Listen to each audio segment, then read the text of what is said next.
नमस्कार दोस्तों, स्वागत है आप सभी का एग्रो आईसीआर चैनल पर।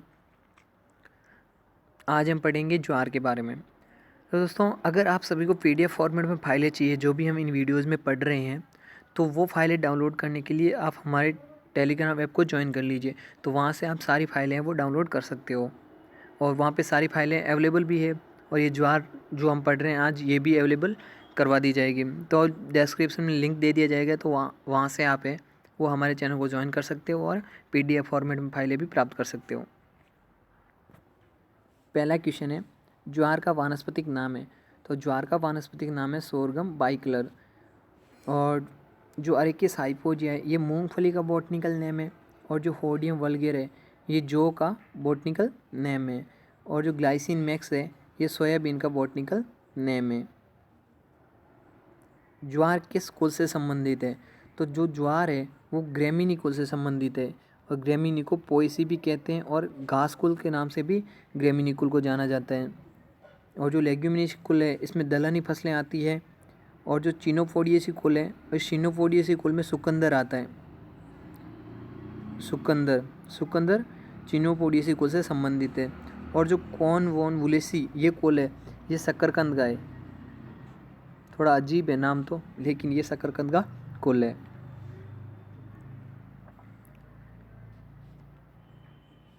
नेक्स्ट क्वेश्चन है, ज्वार में गुणसूत्रों की संख्या होती है।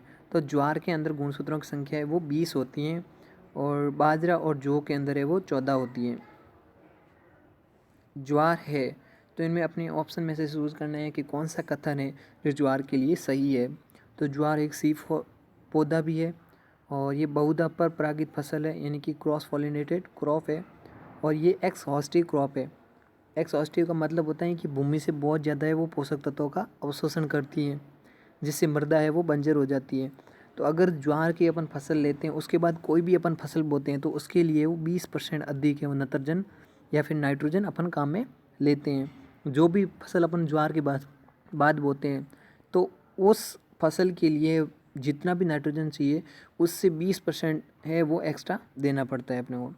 तो इसके लिए जो ये तीनों कथन है ये सही है, यानी कि उपरोक्त सभी। ज्वार C4 पौधा भी है और बहुधा पर परागित फसल भी है और एक्सहॉस्टिव क्रॉप भी है। विश्व में सर्वाधिक ज्वार उत्पादक देश है, यानी कि कौन से देश में वो ज्वार का है वो सर्वाधिक उत्पादन होता है। तो जो USA यानी कि संयुक्त राज्य अमेरिका, यहाँ पे है वो सर्वाधिक ज्वार का उत्पादन होता है और ये फर्स्ट पोजीशन पे है। और जो सेकंड पोजीशन पे है वो है भारत। भारत की जो पोजीशन वो है सेकंड, द्वितीय स्थान पर है। ज्वार का उत्पत्ति स्थान है। तो ज्वार का उत्पत्ति स्थान है अफ्रीका। और बाजरा का उत्पत्ति स्थान भी अफ्रीका है। विश्व में सर्वाधिक ज्वार क्षेत्रफल वाला देश कौन सा है? तो मतलब किस देश में है वो ज्वार का सर्वाधिक क्षेत्रफल है?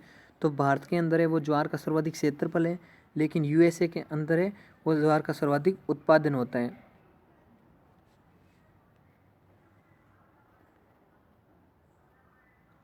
भारत में ज्वार का सर्वाधिक उत्पादन करने वाला राज्य है। तो भारत के अंदर ज्वार का सर्वाधिक उत्पादन करने वाला राज्य तो वो है महाराष्ट्र। महाराष्ट्र काफ़ी, अगर फलों की बात करूँ तो उनमें भी काफ़ी है, यानी कि नींबू वर्गीय जो फल है तो वो भी सारे के सारे महाराष्ट्र के हैं। जैसे संतरा हुआ है, माल्टा हुआ, तो ये सारे हैं वो महाराष्ट्र सबसे ज़्यादा उत्पादित करता है। और जो आम है तो इन आम हुआ, अमरूद हुआ, इनका उत्तर प्रदेश है। राजस्थान बेर उत्पादन में अग्रणी है। पेलेग्रा रोग होता है। पेलेग्रा रोग का मतलब होता है गंजापन। पेलेग्रा रोग किससे होता है? तो ज्वार के कम सेवन से नहीं, ज्वार के अधिक सेवन से वो पेलेग्रा रोग होता है।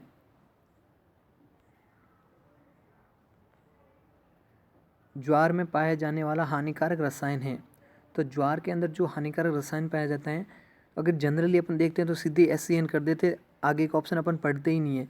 लेकिन हमेशा ध्यान रखना, कोई भी एग्ज़ाम हो तो उनमें चारों के चार ऑप्शन आप ज़रूर देखो।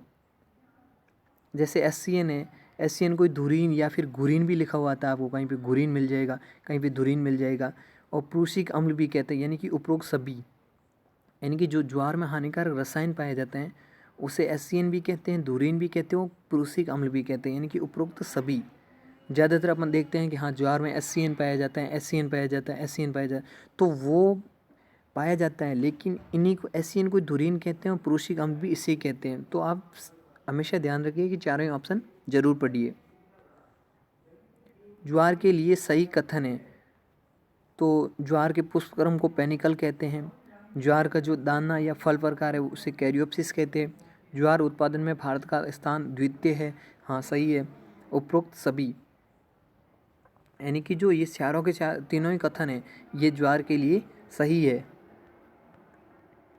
ज्वार के दानों में प्रोटीन प्रतिशत होता है, तो जो ज्वार के दाने होते हैं उनमें 10 से लेकर 12% तक है वो प्रोटीन पाया जाता है।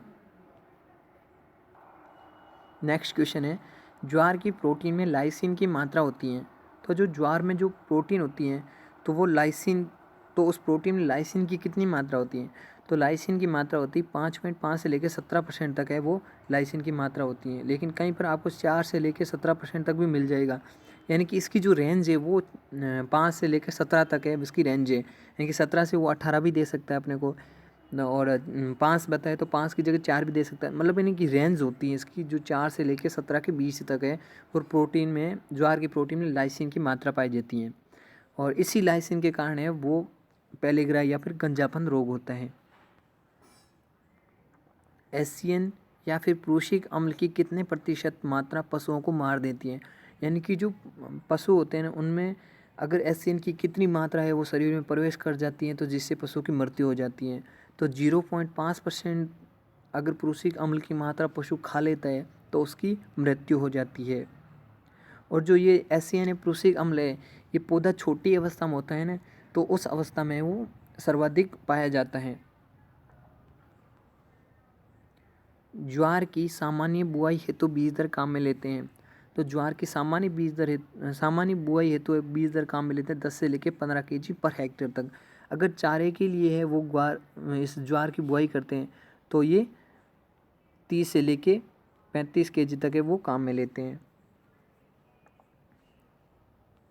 45 से 50 दिन बाद है वो चारे की कटाई कर लेते हैं अपन, मतलब चारे के लिए अगर फसल बोते हैं तो वो फसल अपन 45 से लेके 50 दिन तक है वो काट सकते हैं उसको। निम्न में से ज्वार की मीठी किस्में हैं, तो SSV 53, SSV 84 और SSV 96, ये जो तीनों ही किस्में ये ज्वार की मीठी किस्में हैं। 53, 84 और 96, SSV 53, 84, 96 2-3 बार बोलिए, और जब भी आप फ्री हो तो उस टाइम रिवीजन कर लीजिए, मतलब कौन सी किस्म किस फसल की है, किस प्रकार की है, तो अपने आप याद हो जाती हैं, वरना याद नहीं होंगी आपको। निम्न में से ज्वार की मीठी किस्में, तो ये चारों के चारों हैं वो ज्वार की मीठी किस्में हैं। ज्वार की फसल में प्रमुख शाकनाशी काम में लेते हैं, तो ज्वार की फसल में वो प्रमुख शाकनाशी एट्राजीन काम में लेते हैं, बाजरा में भी एट्राजीन काम में लेते हैं, और 1 kg पर हेक्टेयर के लिए वो काम में लेते हैं, 1 kg पर हेक्टेयर काम में लेते हैं। और जो 2,4-D है ये तो आपको पता है चौड़ी पत्ती वाले खरपतवारों के लिए काम में लेते हैं। और अगर 2,4-D की बात करूँ तो 20 ppm से कम मात्रा, 20 ppm से कम मात्रा अगर अपन 2,4-D की काम में लेते हैं तो वो खरपतवार नाशी की तरह काम नहीं करेगा। जैसे आम में है वो फूल झड़ जाते हैं या फिर फल झड़ जाते हैं, तो उसके लिए वो 20 ppm से कम मात्रा वाला 2,4-D का छिड़काव किया जाता है। तो 2,4-D के 2 रोल है, एक तो शाकनाशी की तरह भी काम करता है और दूसरा हार्मोन की तरह भी काम करते हैं, मतलब फलों को झड़ने से रोकता है। और सीमाजीन मक्का में यूज होता है। ज्वार की मीठी किस्मों में शर्करा की मात्रा होती है, तो अभी पहले थोड़ी देर बताया था कि SSV 53, 84 और 96 ये तीनों ही मीठी किस्में हैं। तो इन मीठी किस्मों में शर्करा की कितनी % मात्रा पाई जाती है, तो 17% है वो मीठी किस्में में शर्करा की मात्रा पाई जाती है।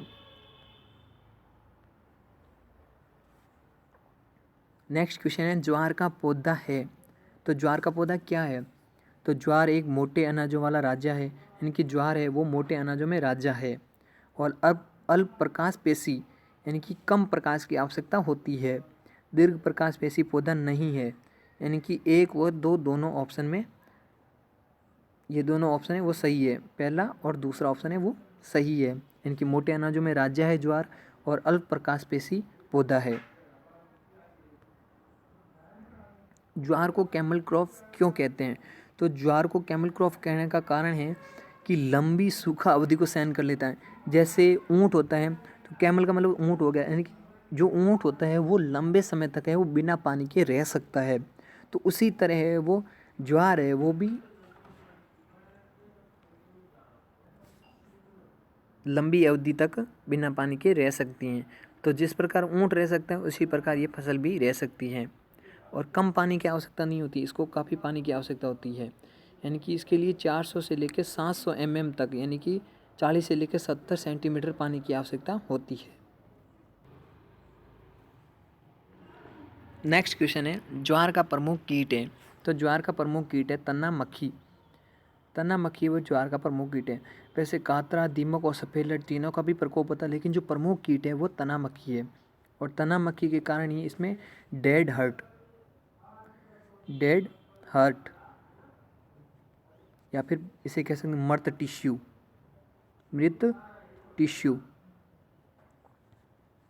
यानी कि डेड हर्ट या मृत टिश्यू के वो लक्षण दिखाई देते हैं पत्तियों पर और पौधे, संपूर्ण पौधे पर जो इसका उत्तक होते हैं टिश्यू, वो सारे तना मक्खी नष्ट कर देती हैं।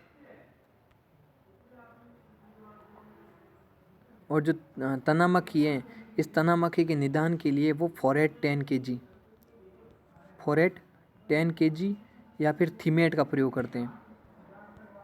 इन दोनों का है वो ज्वार की तना मक्खी का निदान चाहते हैं तो इनका प्रयोग करते हैं अपन। ज्वार की भारत में विकसित प्रथम संकर किस्म है। तो ज्वार की भारत में विकसित प्रथम संकर किस्म है वो है CHH1। ये जो किस्म है ये ज्वार की भारत में विकसित प्रथम संकर किस्म है। और जो CHH9 है ये है वो सर्वाधिक सूखा सहनशील है। ये बहुत ज़्यादा सूखा सहन करती है। और जो CSV15 है ये चारा और दाना दोनों के लिए उपयोगी है। चारा प्लस दाना ये दोनों ही अगर अपन चाहते हैं तो उसके लिए CHV15 इस वैरायटी को बोलते हैं। और ये SSG593 ये जो वैरायटी है, ये वैरायटी WO का एग्ज़ाम हुआ था, WO जो 2018 में हुआ था, उस एग्ज़ाम में पूछी गई थी। इसे मीठी सूडान भी कहते हैं, मीठी सूडान भी इस SSG59 वैरायटी है, इसको कहते हैं। ज्वार के प्रमुख रोग हैं। तो ज्वार के दाना कंडवा या फिर ग्रेन स्मट, तना विगलन रोग, एंथ्रेक्नोज, ये सारे के सारे रोग हैं वो ज्वार में लगते हैं। और जो प्रमुख रोग है वो है दाना कंडवा या फिर ग्रेन स्मट, ये सारे रोग लगते हैं। इन रोगों के निदान के लिए जब हम बीज बोते हैं तो उस समय थायरम या कैप्टान, इनसे है वो बीजों को उपसारित करके बोतना चाहिए। ज्वार की सूखा सहनशील किस्म है।